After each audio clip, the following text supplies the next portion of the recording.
Graças a Deus. Boa noite, gente. Paz seja com todos. Amém? Vamos à palavra do Senhor nessa noite? Amém? Ó, se vocês não forem, eu vou para a palavra mesmo assim. Que bênção hoje, né? Graças a Deus. Estamos na presença do Senhor, nosso Pai. Eu quero pedir essa gentileza de fechar seus olhos. A gente vai orar um pouquinho agora sobre a palavra do Senhor. Deus tem desejo de falar sobre o nosso coração nessa noite. Depositar sobre nossa vida algo novo, para a edificação da igreja. Mas para isso Deus tem que ter primazia nesse momento. Eu sempre digo para quem caminha mais perto de mim, louvor é o momento que você se derrama para sentir a presença de Deus. Você dá a sua oferta e Deus recebe e se manifesta. E a hora da palavra é a hora que a gente é instruído pelo Senhor. Então, toda vez que você vier para o culto, venha com essa mentalidade. A primeira parte do culto é minha grande oferta de lábios que confessam Jesus Cristo como Senhor. É o sacrifício dos lábios que confessam Jesus como Senhor. A segunda fase do culto já é a hora que o Senhor, pela sua palavra, vai edificar a minha vida. E eu tenho que estar com o coração aberto, com a mente receptiva, para que a palavra de Deus penetre profundamente dentro de mim. Pai, eu quero te agradecer por esse momento, eu quero te louvar por essa igreja. Quero declarar, meu Pai, que nós estamos sujeitos à Tua palavra nessa noite. E eu peço que haja manifestação do Teu Espírito Santo, revelando a Tua palavra ao nosso coração. Trazendo ao nosso coração e à nossa mente, Senhor, uma transformação, se ainda é necessário isso na nossa vida ao longo da jornada agora. Eu te peço em nome de Jesus, edifica-nos, abençoa-nos, meu Pai, que o Teu nome seja glorificado. O Senhor disse que nos limparia pela sua palavra, então aqui estamos nós, prontos para sermos limpos pela sua palavra. Por isso nós como igreja repreendemos todo espírito de distração nesse momento e declaramos esse auditório, essa igreja sujeita ao Espírito Santo de Deus mediante a pregação da palavra do nosso Senhor Jesus Cristo. Assim oramos, em nome de Jesus. Amém. E graças a Deus. Amém. Evangelho de Mateus, capítulo de número 24. Quero conversar com vocês aqui. Como nos dias de Noé, é a pregação dessa noite.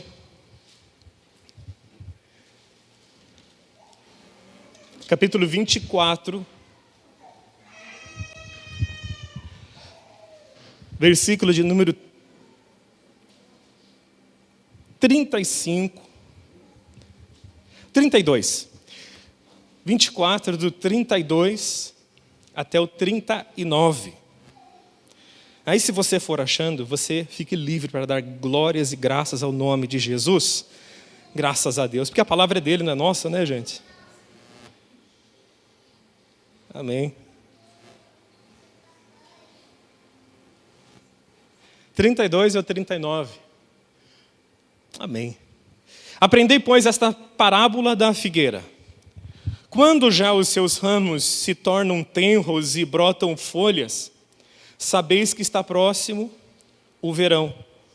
Igualmente, quando virdes todas essas coisas, sabei que ele está próximo às portas. Em verdade vos digo que não passará esta geração sem que todas estas coisas aconteçam. O céu e a terra passarão, mas as minhas palavras não hão de passar.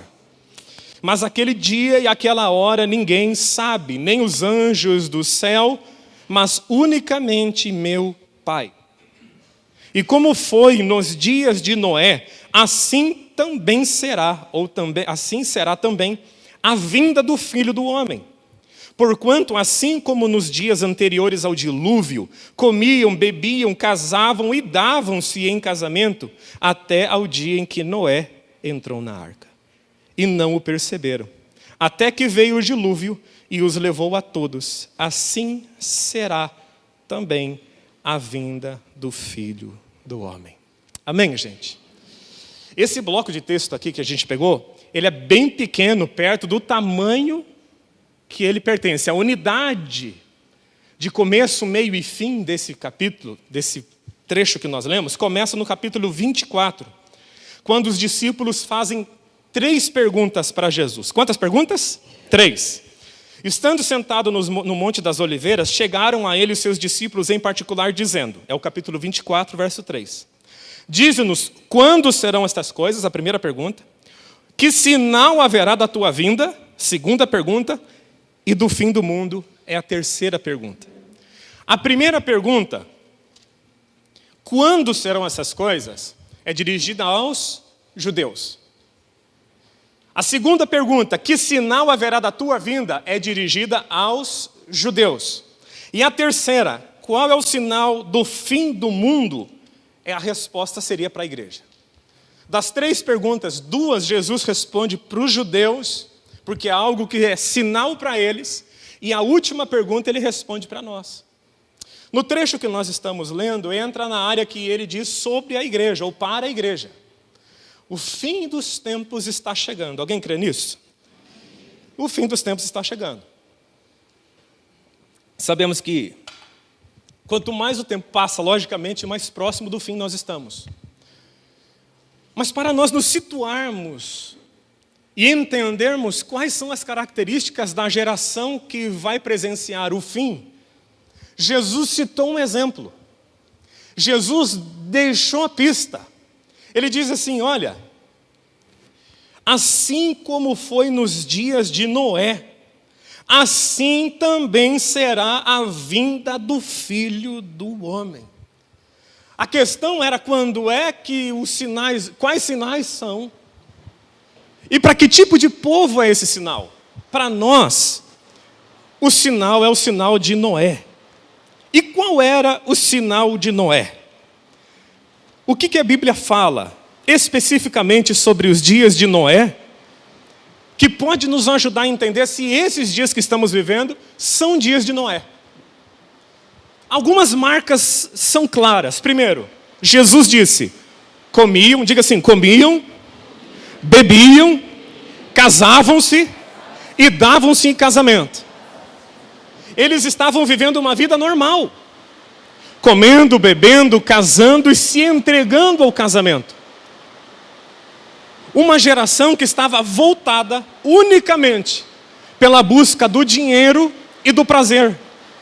Uma geração que estava voltada para a conquista material e o desenvolvimento da sua vida pessoal. Esse sinal acompanhou a geração de Noé, mas não foi o único.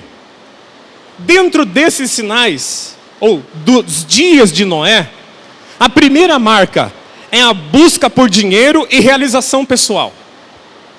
Mas outros fatores também faziam parte.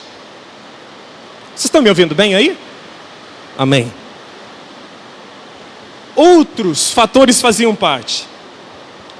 O segundo fator, que está remontado nos dias de Noé, que são sinais para nós, é que não havia um espírito anti-Deus.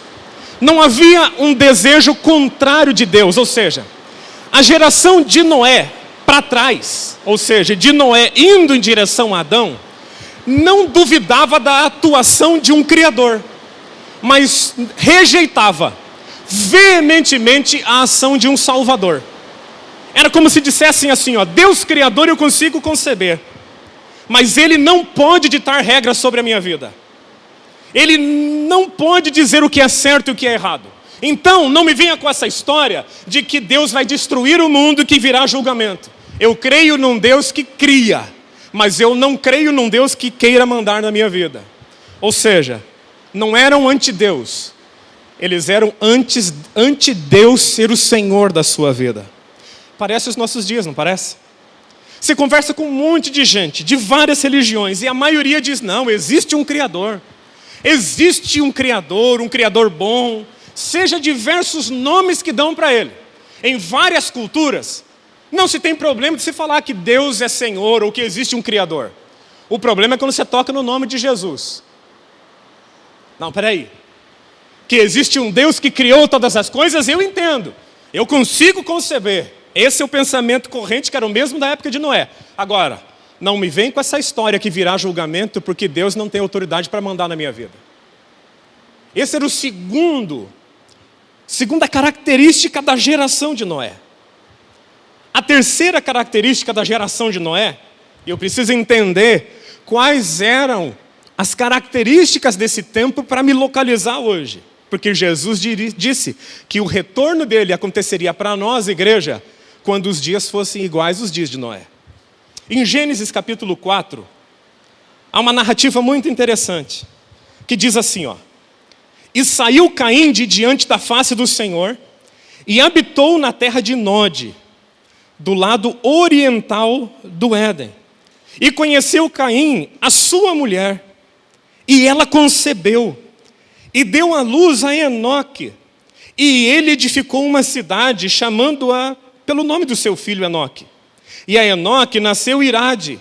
Irade gerou o Meujael, que gerou Lameque. E tomou Lameque para si duas mulheres. Diga assim, Lameque tomou para si duas mulheres. Diga assim, o nome da primeira, Ada.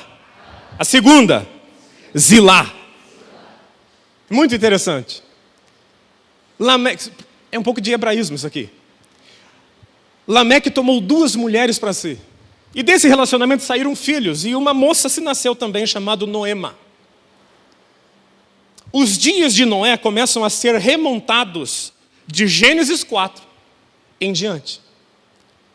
O nome dessas mulheres é muito interessante se você traduz ele para o português. Ada significa ornamento. Zilá significa aparência. E Naamá, encanto. 3 marcas da geração de Noé: o ornamento e a aparência que encantam. Olhe como a nossa sociedade vive em torno disso. A ostentação dos bens materiais, a plástica no sentido de visual, o desejo absurdo de comprar o que não se precisa, com o dinheiro que não se tem, para se parecer quem não se é para pessoas que a gente nem conhece. É uma geração marcada por Ada, Zilá e Noamá. Ornamento, aparência e encanto. Uma geração nossa, como a geração de Noé, era encantada pelos ornamentos exteriores. Era a busca incessante pela aparência, ornamentos, conquistas pessoais. Isso tudo encantava as pessoas. É uma pena que tudo isso, e na verdade, uma pena não, tudo isso é condenado pela palavra de Deus. Eu vou ler um texto, ou 2 textos, que são bem polêmicos para as mulheres, que dizem assim, ó: Quero também que as mulheres sejam sensatas, usem roupas decentes e simples, que elas se enfeitem, mas não com penteados complicados, nem com joias de ouro ou de pérolas, nem com roupas caras. Os homens gostam dessa parte. Que se enfeitem com boas ações, como devem fazer as mulheres que dizem que são dedicadas a Deus. Olha só, isso é 1 Timóteo capítulo 2, verso 9. Em 1 Pedro capítulo 3 diz: a beleza de vocês não deve estar nos enfeites exteriores, como cabelos trançados e joias de ouro ou com roupas finas. Ao contrário, seja o seu interior, que não perece, como a beleza demonstrada num espírito dócil e tranquilo, que é de grande valor para Deus. É lógico que existia um contexto cultural nisso daqui. As mulheres romanas, principalmente, elas deixavam seus cabelos bem compridos e os penteados eram tão elaborados que se fabricavam joias para se pendurar no cabelo, para que a mulher pudesse ostentar a riqueza que tinha. Paulo diz, gente, isso não é o mais importante, nós nem devemos prestar atenção nessas coisas. O que agrada o coração de Deus é que as mulheres, e eu acredito que também os homens, logicamente, se enfeitem com boas ações. Como devem fazer, aqui no caso está dizendo as mulheres, que dizem que são dedicadas a Deus, e os homens também na mesma coisa. A beleza de vocês não deve estar no exterior. Ao contrário, esteja no seu interior, que não perece. Beleza demonstrada através de um espírito dócil. Diga assim, espírito dócil. E espírito tranquilo. Que é de grande valor para Deus. Isso aqui é contra a cultura. Por que ele está pregando isso daqui? Por causa dos dias de Noé. Ele estava preparando a nossa geração, deixando-nos preparados. Porque nos dias de Noé, Ada, Zilá e Noemá, o ornamento, a aparência e o encanto tomaram contas daquela geração. E Jesus disse que nos dias finais serão como os dias de Noé. As pessoas viviam as suas vidas, até que Noé entrou na arca e o dilúvio veio. O arrebatamento da igreja vai acontecer da mesma forma. As pessoas estarão vivendo normalmente as suas vidas. Quando menos perceber, o rapto da igreja vai acontecer. E daí, a chance se fecha. A porta da arca se fecha como a porta da graça se fechará. E nós, possivelmente, somos a geração que vai presenciar isso em nome de Jesus. Qual outra marca estava acontecendo? Qual outra característica desses dias de Noé? No capítulo 6 de Gênesis, lembra que os dias de Noé começam com Caim. A perversão da sociedade humana começa com Caim e termina com Noé naqueles dias. E aconteceu que, como os homens começaram a multiplicar-se sobre a face da terra, explosão demográfica, e lhes nasceram filhas, viram os filhos de Deus que as filhas dos homens eram formosas, e tomaram para si mulheres de todas as que escolheram. Então disse o Senhor: não contenderá o meu espírito para sempre com o homem, porque ele também é carne, porém seus dias serão 120 anos. Esse é um dos textos mais intrigantes do Antigo Testamento, que infelizmente com a reforma e a tradição da igreja, do século IV para cá, foi empurrada para baixo do tapete, porque as pessoas achavam que o texto era muito fantástico demais. E eles amortizaram o texto. A relação do texto é a seguinte, a interpretação dele. Os filhos de Deus observaram as filhas dos homens. Isso aqui é um sinal dos dias de Noé. Preste atenção nisso. Os filhos de Deus, os Benai Elohim, olharam para as filhas dos homens e as desejaram.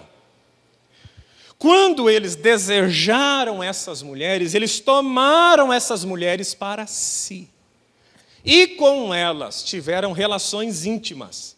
O resultado dessa relação íntima foi uma raça que não era uma raça humana pura. Era uma raça híbrida. Porque não existe na Bíblia uma referência de filhos de Deus que não seja mencionada a anjos. As 3 referências, ou 4 referências de toda a Bíblia, quando fala Benai Elohim, está falando de filhos de Deus no sentido de anjos. Porque houve 2 quedas. Diga assim, houve 2 quedas. Satanás primeiro fez uma rebelião, tentando usurpar e subir acima do trono de Deus, e ele foi derrubado. Quem lembra dessa história?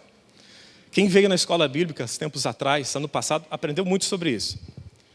Houve uma segunda queda, também motivada por Satanás. Qual é essa segunda queda? Os anjos que não se rebelaram na primeira rebelião, com o passar do tempo, instigados por Satanás, eles começaram a cobiçar as mulheres. Pastor, mas isso parece coisa de lenda. Mas o texto hebraico fala exatamente isso.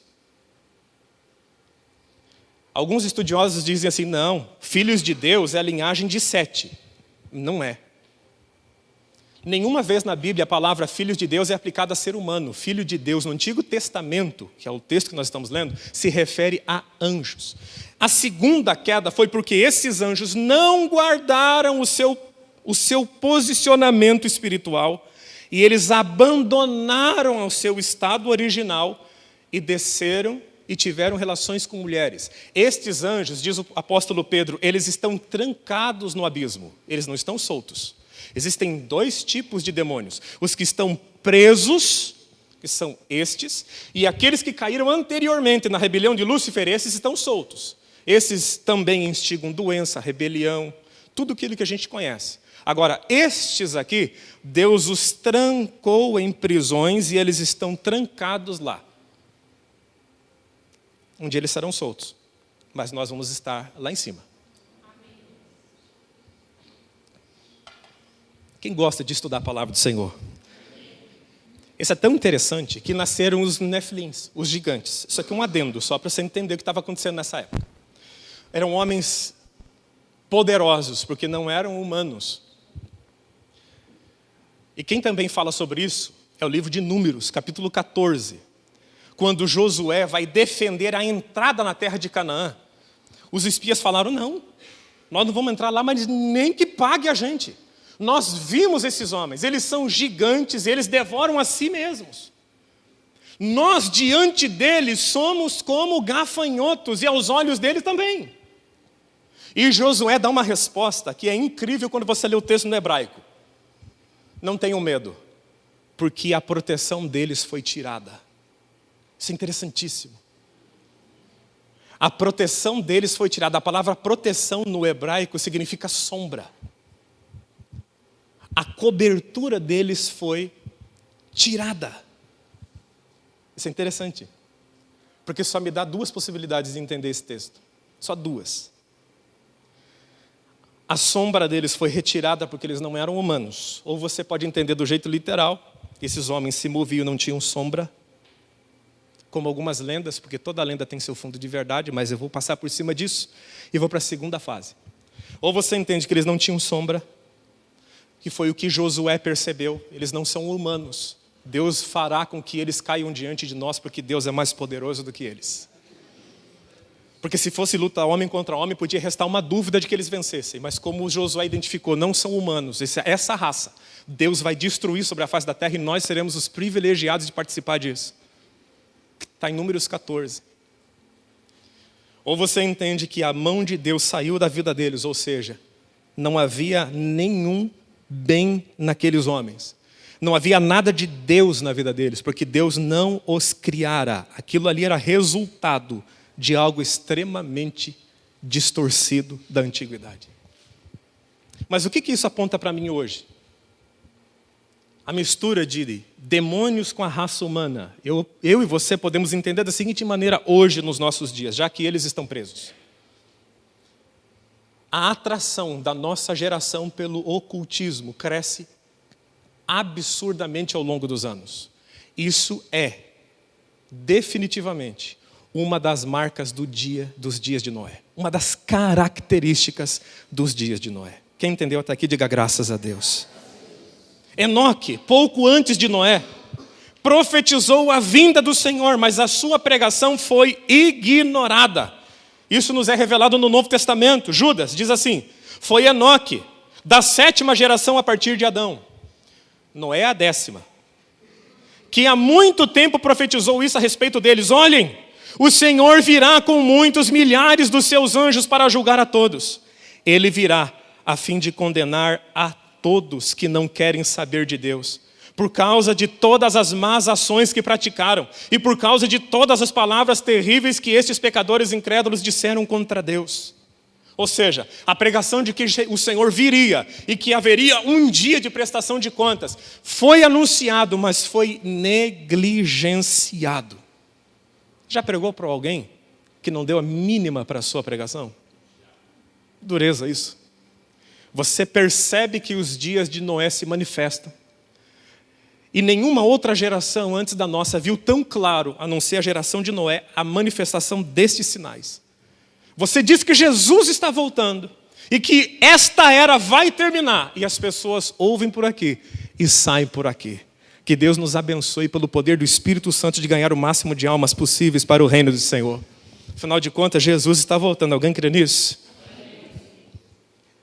Estes são algumas das características dos dias de Noé. Uma atração profunda pelo oculto. Uma negação de Deus como Senhor, apenas como Criador, mas não como Senhor da minha vida. Ou seja, para a geração atual, todos os caminhos levam a Deus, porque não existe juízo nem julgamento e não existe um padrão de verdade absoluta. Como que a gente procede nesses dias? Vigiando e orando para não cairmos em tentação. Jesus diz, se você está anotando a palavra do Senhor nessa noite, a ministração, você coloca lá Mateus capítulo 26. Agora veja, eu percebo, e nós percebemos pelas Escrituras, que os dias de Noé são muito próximos aos que nós estamos vivendo hoje. Que logo, logo, uma destruição repentina vai acontecer. Qual é a nossa posição diante de Deus, diante de tudo isso? Além de vigiar e orar. Quando eu leio a palavra de Deus, quem estuda a Bíblia comigo nas escolas bíblicas ou em algum discipulado sabe, todos os textos são interligados, não existe nada solto. Quando você lê o livro de Apocalipse, capítulo 12, ele vai te dar uma narrativa muito interessante. Vai dizer assim, sobre a era da igreja. Ai da terra e do mar, pois o diabo desceu até vocês. Ele está cheio de fúria porque sabe que lhe resta pouco tempo. A mensagem é a seguinte: o diabo foi lançado na terra, foi expulso do céu, ele tinha acesso ao céu. Eu não vou entrar muito nisso aqui agora. Lembra que Jó foi acusado pelo diabo no céu? Junto com os Benai e Elohim, os filhos de Deus, o diabo chegou e disse: eu vi servo Jó, o seu servo. Ele só te serve porque o Senhor dá tudo para ele. Quem lembra disso? O diabo não pode mais fazer isso porque ele foi retirado de lá, ele não pode ter acesso mais. Quando ele é lançado, porque Jesus o julgou na cruz do Calvário, ele desce com fúria por causa de uma coisa. Ele sabia que o tempo que ele tinha era pouco. Pouco para quê?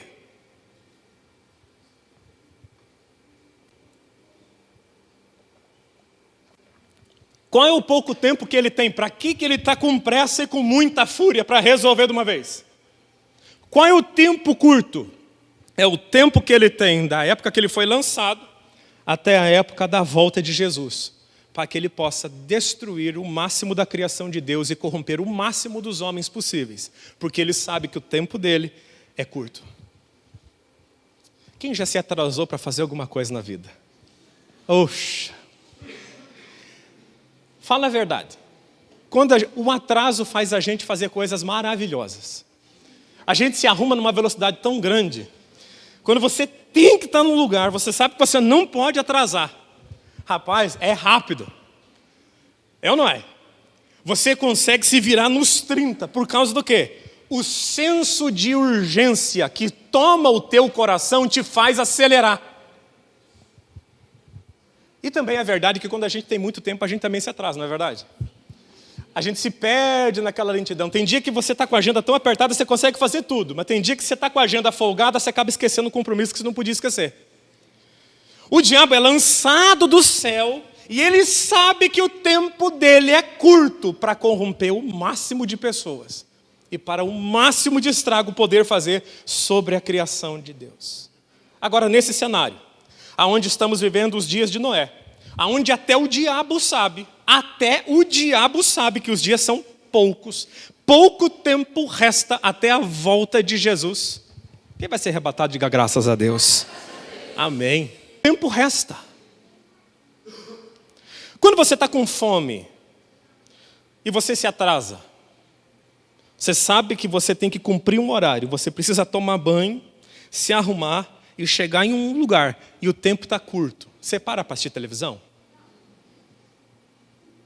Tem certeza? Você fala assim, não, vai acontecer um casamento daqui a pouco, mas peraí, eu sou o padrinho, ainda dá tempo de eu assistir um filme, o pessoal vai esperar eu terminar o filme e eu vou. Eu tive um padrinho de casamento que fez o meu casamento atrasar 1h30. Padrinho, a João estava na porta da igreja. Ele veio de Campinas, então a gente ficou esperando, teve muita misericórdia. O Arthur me fez atrasar um monte. Mas foi por outros motivos. Mas quando você está atrasado, você não perde tempo com bobeira. Certo ou errado? Você que é responsável, você tem no seu coração um senso de urgência. E você faz tudo o que tem que fazer. Você faz o essencial primeiro. E se sobrar tempo, você faz outra coisa. Então o que é prioritário nos tempos que estamos vivendo? Fora vigiar e orar. Para nós mesmos não nos perdemos nessa geração. O que é prioritário? Diga assim comigo. Pessoas. Pessoas são prioridade. Por quê? Porque Jesus morreu na cruz do Calvário não para salvar a baleia. não para que os animais tivessem uma vida digna. Jesus não morreu na cruz do Calvário para salvar o ecossistema da terra. Ele morreu na cruz do Calvário para salvar pessoas. O evangelho que nós pregamos é cristocêntrico, tudo gira em torno de Cristo. Não é antropocêntrico, que gira em torno do homem. Só que a obra de Jesus na cruz foi direcionada para seres humanos. Jesus morreu para restaurar a raça humana. Ele declarou que ele veio para os doentes, que ele veio buscar o que se havia perdido. Portanto, o alvo dele na cruz era a raça humana. Jesus também declara, eu vim para que tenham vida e vida em abundância. E ele declara também, a vida em abundância é a vida eterna.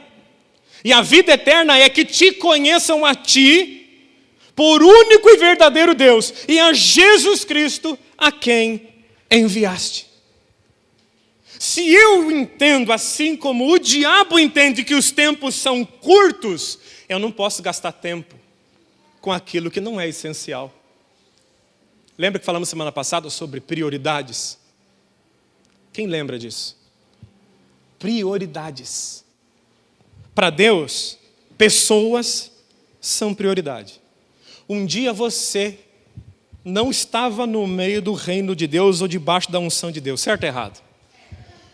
Alguém olhou para nós e viu prioridade na gente. Alguém olhou para nós e disse, não, esse aqui é prioridade. Alguém gastou tempo com a nossa conversão. Alguém gastou oração para a gente se converter. Alguém convidou a gente para vir na igreja. Alguém intercedeu por nós. Alguém discipulou a gente, certo ou errado?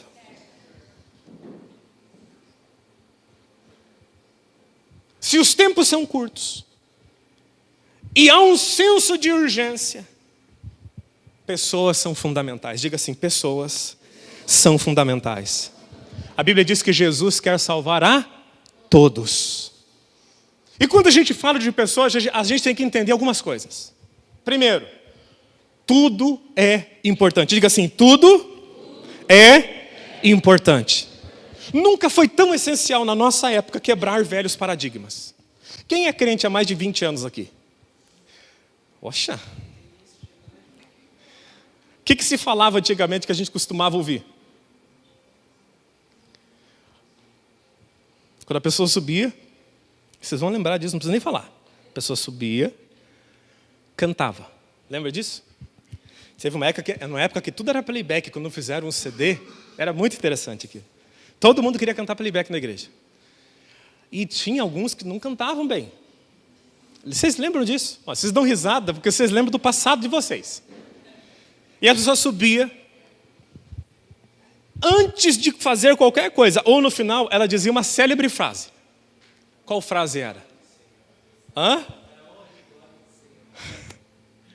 Eu não ensaiei, eu não tive tempo, mas é para Jesus. Sabe o que isso significa?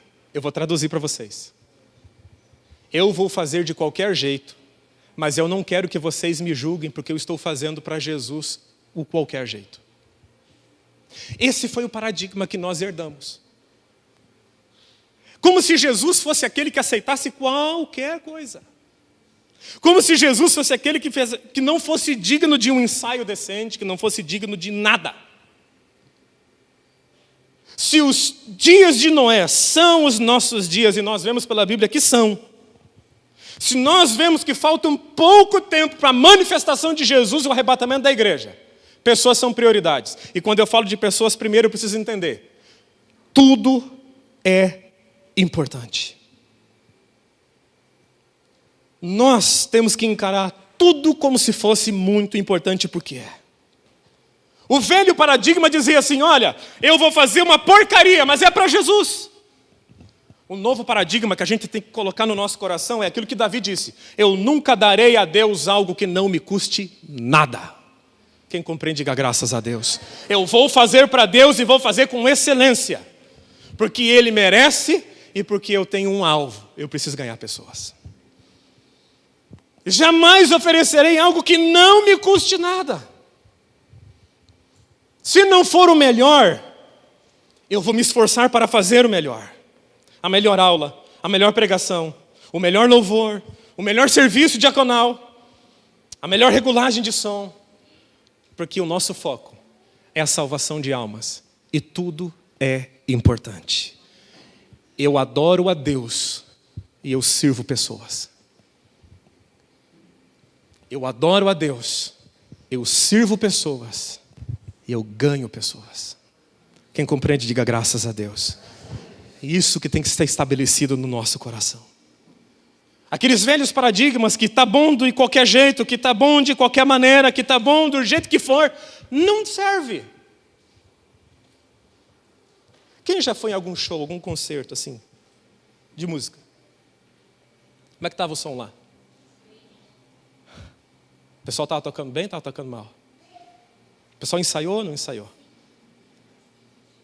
Você sabe que as pessoas que cantam, que são artistas, eles vivem do dinheiro que o pessoal paga a eles. Agora, na época do Bolsonaro, é assim, antigamente era diferente, né? A Rouanet sustentava, agora não. Mas vamos... Eles vivem do quê? Da música. As pessoas pagam para ouvi-los. Se alguém que tem puro interesse comercial faz o mais excelente para receber nesta vida dinheiro, quanto mais nós que fazemos para Deus, que queremos amontoar tesouros nos céus, devemos fazer. Quem concorda com isso? Você concorda comigo que os dias são curtos, não dá para a gente dar tiro no escuro? Não dá. Não dá para deixar passar. A gente não tem tanto tempo. Não, fica tranquilo. Vamos fazendo de qualquer jeito, lá na frente a gente ajeita.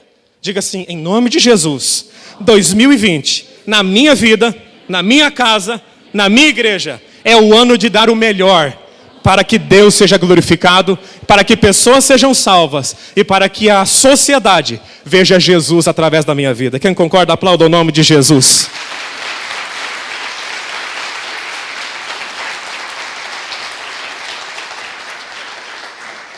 Tudo isso porque pessoas são importantes. E Deus não é qualquer um. Eu primeiro preciso entender que tudo é importante. Segundo, servir não é uma opção. Diga assim, servir não é uma opção. Gente, se eu posso fazer, eu devo fazer alguma coisa. Se eu posso, eu devo. Vamos falar junto? Diga, se eu posso, eu devo. A gente tem que entender que servir no reino, servir pessoas e servir a Deus não é uma opção nossa. É uma obrigação nossa. Eu devo servir. Se é importante para Deus que haja ministério infantil numa igreja, nós vamos servir a Deus e se estiver precisando a gente vai fazer. Quem concorda, diga graças a Deus. Se é importante para Deus ministério diaconal, nós vamos fazer bem feito em nome de Jesus.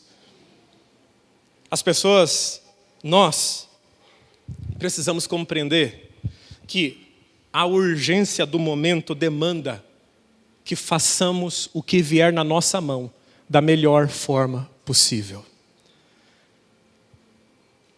Jesus não veio para ser servido, Ele veio para ser e Ele veio para dar o exemplo. O que eu estou fazendo para vocês agora? Servindo. Servindo. O que vocês estavam fazendo ontem de madrugada? Quem estava dormindo ontem? 1h da manhã? 1h30? Vocês estavam dormindo. Sabe o que eu estava fazendo? Estudando hebraico. Para pregar essa mensagem hoje. Aí eu digo para vocês, 1h30 da manhã, eu estava com tudo claro na minha cabeça, eu precisava pregar hoje? Eu, para mim, precisava pregar? Por que eu estou pregando? Para vocês. O que eu estou fazendo? Servindo. Hoje eu sirvo no altar. Quem me conhece de bastante tempo, a Ruth sabe disso, a Rita, eu já servi em tudo quanto é canto dentro da igreja. Até diácono de grupo de adolescente eu já fui. Fui líder de junior. Não, ser líder de junior é... Cadê a Sirlei? Está aí a Sirlei? Está lá em cima, ô Sirlei. Falar em líder de junior, a Sirlei precisa de gente que ajude ela. Ou melhor, o reino de Deus no Jardim Virgínia precisa de alguém que dê aula para os juniores. Jesus veio para servir ou para ser servido? Se Ele veio para dar exemplo, Ele é o meu rei, Ele é meu mestre, eu sou discípulo dEle, o que eu tenho que fazer? O que Ele fez. A Sirlei está quanto tempo lá sozinha dando aula para os juniores? 3 anos. Não tem um voluntário para estar com ela. Numa igreja que passa quase 200 pessoas por mês, por semana. Semana passada passaram na nossa igreja 180 pessoas. Eu já fui de tudo quanto é coisa dentro de uma igreja. Fui quebra-galho. Minha função ministerial primeira foi tapador de buraco oficial da igreja. Faltava pregador, eu estava lá.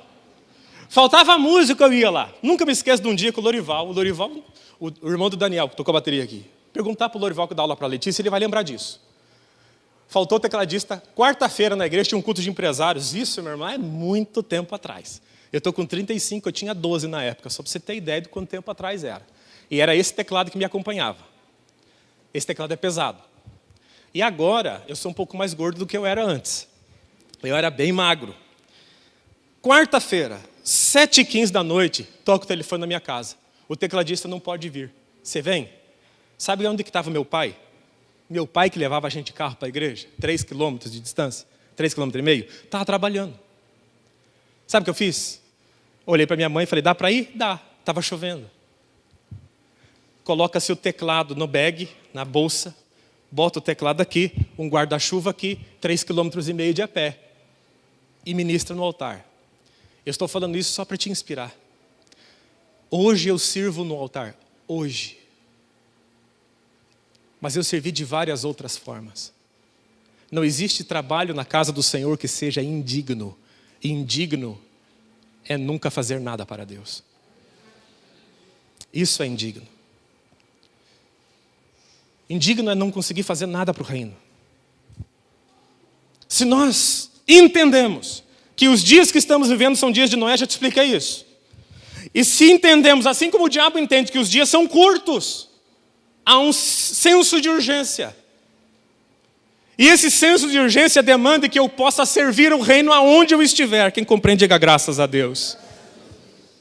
Isso me leva a um terceiro entendimento. Quando falamos de pessoas, que é o centro daquilo que Jesus fez. Salvar pessoas e restaurar relacionamentos com Deus. Nós nos movemos por um ideal. Nós nos movemos por um ideal. E nessa igreja o nosso ideal, qual que é? Inspirar pessoas a amarem Jesus e a se relacionarem com Ele. Tudo que nós fazemos nessa igreja é buscar inspirar pessoas a amarem Jesus e a se relacionarem com Ele. Por isso que nós damos aulas para criança, é por isso que nós louvamos. É por isso que nós ensaiamos o louvor.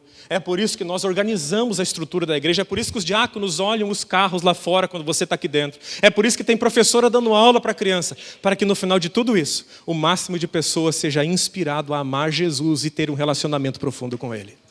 Esse é o nosso negócio. E a palavra negócio que eu uso é sair do ócio, negar o ócio. O que nos move é inspirar pessoas. Diga assim, o que nos move é inspirar pessoas a amarem Jesus e a se relacionarem com Ele. E isso nos leva a um último entendimento. Nós temos que aprender cada vez mais a valorizar experiências com Deus.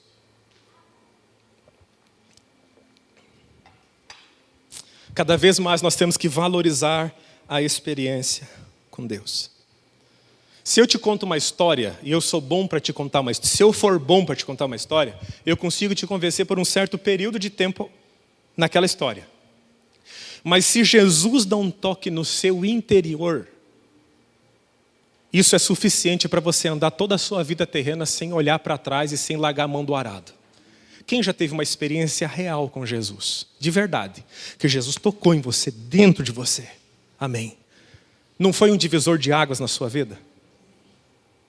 Nós temos que aprender a valorizar experiências com Deus. Quando nós entramos pela porta e nós entramos no momento de louvor, nós precisamos ter um alvo em mente: adorar a Deus e ter uma experiência real com Ele. Queridos, ninguém começa bem e termina bem com Cristo se ele não tiver uma experiência real com Jesus. Wesley pregava muito isso. Pai do metodismo. Se você não tiver uma experiência com Deus, você pode se simpatizar com Cristo, com a igreja, com o pregador, com a estrutura. Mas você nunca dará a sua vida pelo amor a Deus. O verdadeiro discípulo morre pelo seu mestre. E nessa igreja o mestre não sou eu, é Jesus. Por isso eu peço a você, em nome de Jesus, que você tenha claro isso. Se os tempos são curtos, porque chegados são os dias de Noé, e Jesus está voltando, e o diabo sabe que o tempo é curto, um senso de urgência surge. E nesse senso de urgência eu tenho que compreender que eu preciso primeiro focar no que é mais importante. E agora, o mais importante para a igreja é a salvação de almas e o discipulado delas. Quem compreende? E quando eu falo de pessoas, eu falo primeiro, tudo é importante. Segundo, servir não é opção, é dever. Terceiro, eu não me movo apenas por qualquer coisa, eu me movo por um ideal. Jesus nos disse, ide por todo mundo pregar o evangelho a toda criatura. Quem crer e for batizado será? Ele não falou que quem for gente boa, quem não matar, quem não roubar, vai ser salvo. Quem crer e for batizado será salvo. Quem não crer e não se batizar será condenado. Nos movemos por um ideal. Por isso também temos que valorizar a experiência com Deus, porque ninguém se converte de blá blá blá. Eu e você recebemos Jesus porque Jesus tocou dentro do nosso coração um dia. Para finalizar, eu oro que Deus dê um coração como deu para o apóstolo André para a nossa igreja. André foi extraordinário. Você sabe que quem apresentou Jesus para Pedro e Pedro para Jesus foi André?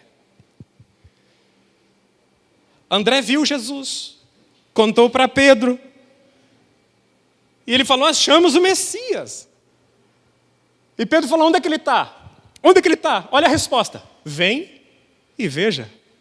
Ele promoveu um encontro entre aquele que seria o apóstolo de Jesus e Jesus. Se sabe muito pouco da vida de André. André não escreveu quase nada, nós não temos nenhum documento oficial do apóstolo André. Mas ele apresentou os Cefas para Jesus. Em outra ocasião, eles estavam num rolo, 5.000 homens sentados com fome, 3 dias andando atrás de Jesus, mais mulheres e crianças. Aquela confusão, Jesus falou assim, o que eu vou fazer com esse povo? Gente, nós vamos dar de comer para eles. Um diz assim, não, Senhor, o Senhor está louco. 1 ano de trabalho não dá para comprar pão para esse povo todo, o povo come muito. Aí chega quem? André. Senhor, tem um rapaz aqui que tem alguns pães e alguns peixes. Para nós não é nada, mas para o Senhor é tudo. Que Deus te dê um coração de André, para que você seja um homem e uma mulher que promove encontros entre os improváveis e o Jesus maravilhoso. Entre Jesus glorioso.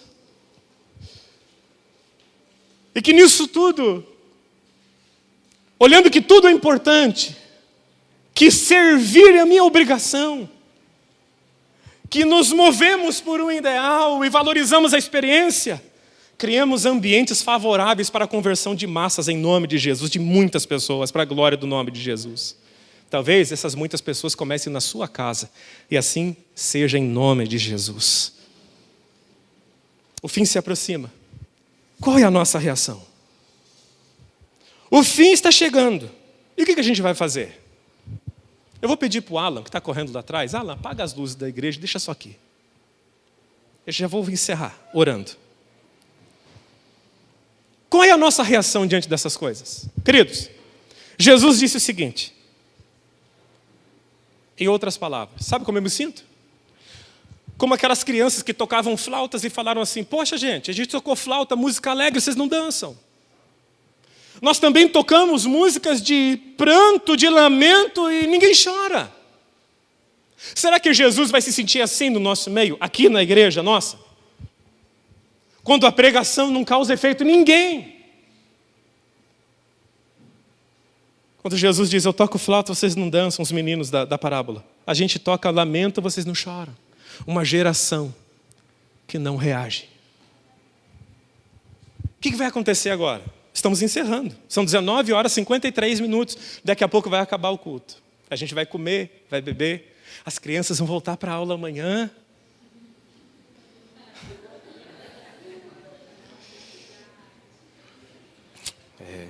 Eu estou até remoçado agora. que a gente vai fazer? Como vencer a nossa reação?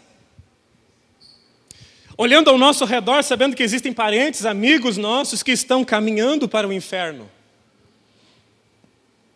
E semana que vem nós temos um culto evangelístico nessa igreja. Ou será que a gente vai fazer como o Evangelho de Lucas declara? Lucas tem uma parábola linda. E com essa parábola eu vou encerrar a ministração dessa noite. Eu quero ler para vocês. São apenas 7 versículos. Lucas. E ouvindo isso, um dos que estavam à mesa disse-lhes: bem-aventurado aquele que comer o pão do reino de Deus, ou no reino de Deus. Porém, Jesus lhe disse: um certo homem fez uma grande ceia e convidou muita gente. E na hora da ceia mandou o seu servo dizer para os seus convidados: venham, porque está tudo preparado. E todos, de uma única vez, começaram a desculpar-se, dizendo: um disse, eu comprei um campo e eu vou lá e ver como é que ele está, não posso ir. Outro disse, eu comprei 5 juntas de boi, eu vou ter que experimentá-las, logo peço que me haja como desculpado de não comparecer. O outro falou, eu casei e eu não posso ir. E voltando o servo disse, olha Senhor, a situação é essa. Um comprou um campo, não pode vir. O outro aumentou a capacidade produtiva, comprou juntas de boi. O outro está investindo na família. Não pode vir. Voltando aquele servo, deu o relatório. E o dono da mesa do banquete disse, sai depressa pelas ruas e bairros da cidade. Traga aqui os pobres, os aleijados, os mancos e os cegos. E disse o servo, Senhor, já está feito como o Senhor mandou e ainda tem lugar na mesa. Diga assim, ainda tem lugar na mesa. E disse o Senhor ao servo, sai pelos caminhos, sai pelos becos e obriga as pessoas a entrarem, para que a minha casa se encha. Diga assim, para que a minha casa se encha. Se você um dia tiver a curiosidade de ler esse texto no grego, esse texto é lindo. E ele diz assim, saia pelas ruas e obriga as pessoas a virem. A palavra obriga é anagkazo no grego, que significa use de força máxima, de maior violência possível, mas traga muita gente, porque eu quero a minha casa cheia. Diga assim, Jesus quer a casa dele cheia. Semana que vem é culto evangelístico. Os jovens estarão organizando o culto e eu vou estar ministrando a palavra como estou ministrando hoje. Quem conhece alguém que precisa de Jesus? Fica de pé, eu quero orar com você, toda a igreja.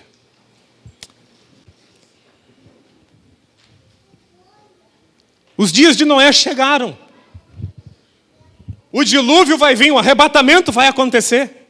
Alguém crê nisso nessa noite para festejar com Deus? O reino é para quem espera ansiosamente a volta de Jesus, viu?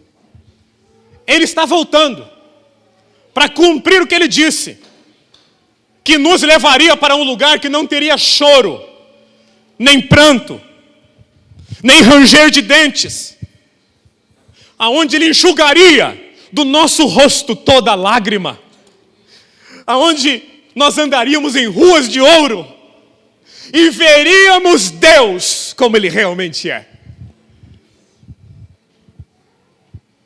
Mas ainda cabe muita gente no banquete da salvação.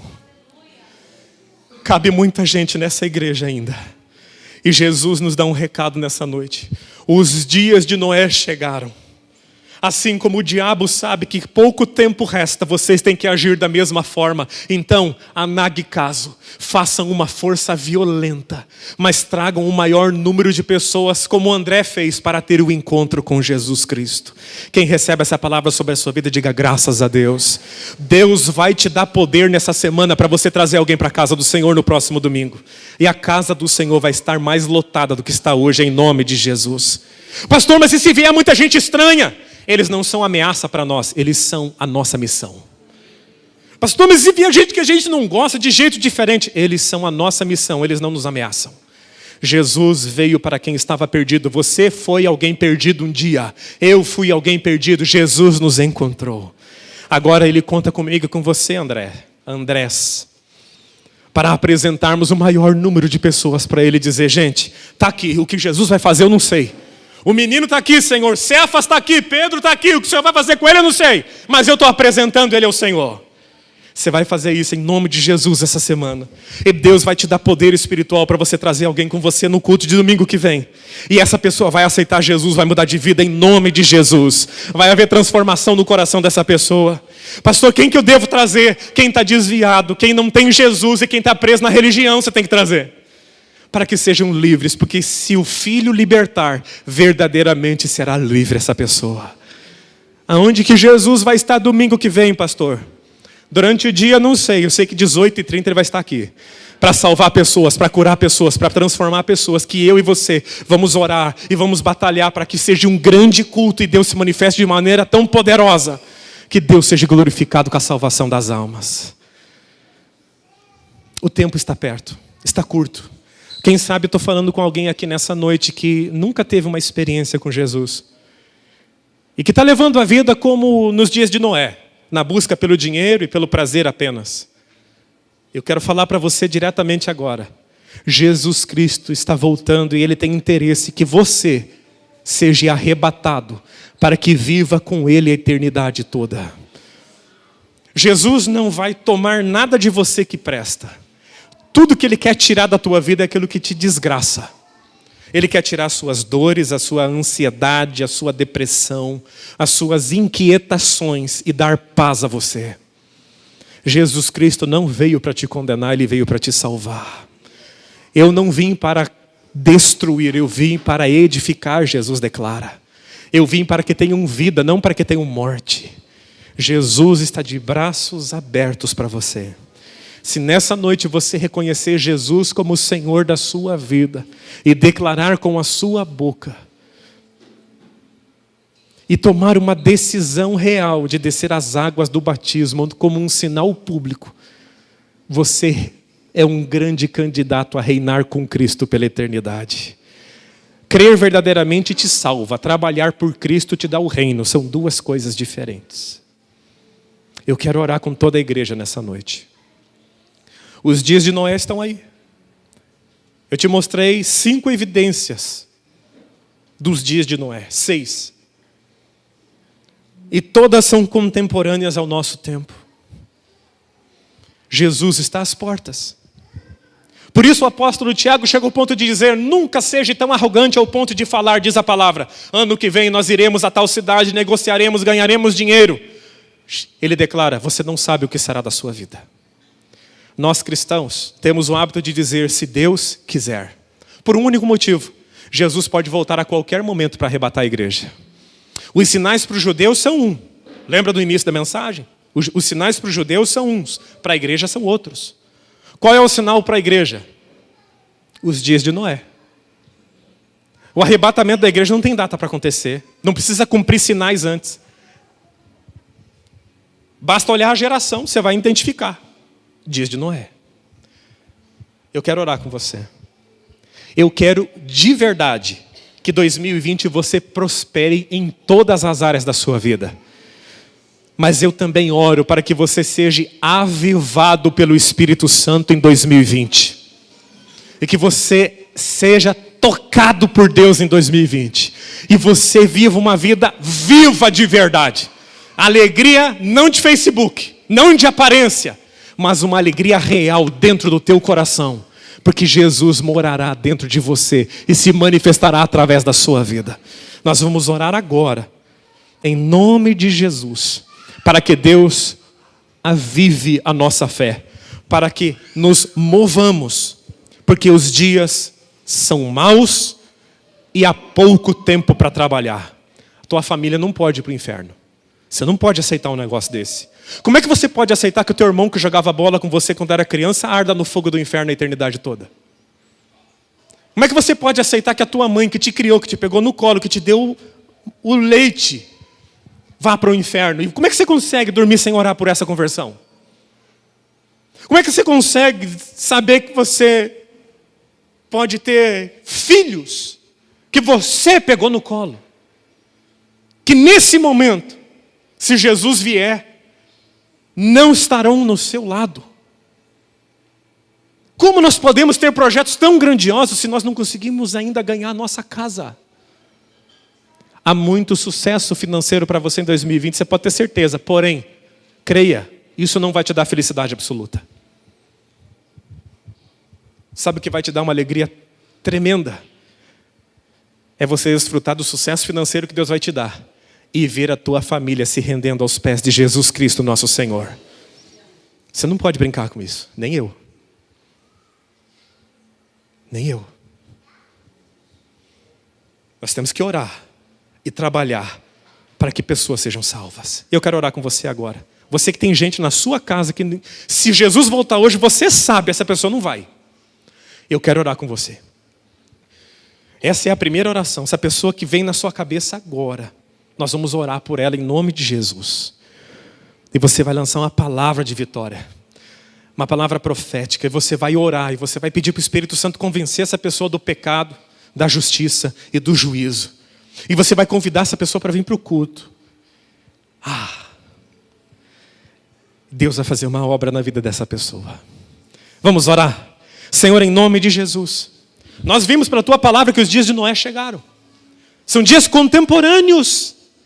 Pai, nós entendemos que até mesmo o diabo, no livro de Apocalipse, sabe o tempo dele é pouco, o tempo dele é escasso. Por isso ele desceu com muita gana, com muita ira, sabendo que o tempo era curto. Abençoa-nos, meu Pai, de termos uma gana no sentido de correr atrás das almas, porque o tempo é curto. De, em nome de Jesus, meu Pai, quebrar o paradigma velho e estabelecer a verdade do reino no nosso coração. Que pessoas são importantes, que tudo é importante quando se fala de salvação de pessoas. Que servir, meu Pai, não é uma opção, é uma obrigação minha. Eu fui salvo, essa igreja foi salva. Que nós nos movemos por um ideal e que nós valorizamos a Tua experiência, Senhor. Abençoa em nome de Jesus, dessa igreja ser muito ganhadora de almas, ser uma igreja que se move de acordo com o pulsar do Teu coração. Em nome de Jesus, entra nas nossas famílias agora, meu Pai, e salva pessoas que hoje estão com o coração endurecido, pessoas que não querem saber do Evangelho, pessoas que até acreditam num Deus Criador, mas nunca num Deus Salvador. Em nome de Jesus, meu Pai, entra lá com providência, porque quem convence é o Senhor. Nos dá estratégia para ganhar essas pessoas, nos dá habilidade, nos dá palavra, meu Pai, para que na hora certa lancemos a rede e tragamos essas pessoas, em nome de Jesus. Semana que vem nós teremos um culto nessa igreja, que será um culto puramente evangelístico, e toda a igreja está sendo chamada pelo Teu Espírito a evangelizar e trazer almas, meu Pai. Eu te peço, dê sucesso à Tua igreja nisso, meu Pai. O Senhor disse que enquanto estivermos evangelizando, os sinais nos seguiriam. Os sinais assinariam a pregação, e eu te peço em nome de Jesus, que o Senhor acompanhe cada missionário dessa igreja nessa semana. Que cada um se torne um missionário, e que cada um, meu Pai, seja tocado pelo Teu Espírito e seja um canal de bênção para salvar o maior número de pessoas possíveis. Essa é a nossa oração. E agora também te pedimos em nome de Jesus, como os dias são maus, abençoa-nos de estarmos vigiando para que não sejamos deixados para trás no dia que o Senhor voltar para buscar a sua igreja. Abençoa-nos, meu Pai, de sermos prudentes como aquelas virgens prudentes que conservam o óleo na lamparina. Nos ajude, meu Pai, a não trocar o culto por uma televisão, não trocar uma adoração por uma cama. Meu Deus, ajude-nos a sermos mais fervorosos no reino, mais fervorosos no Senhor. Essa é a minha oração por essa igreja, pelo poder do nome de Jesus. Se você recebe, aplauda o nome de Jesus.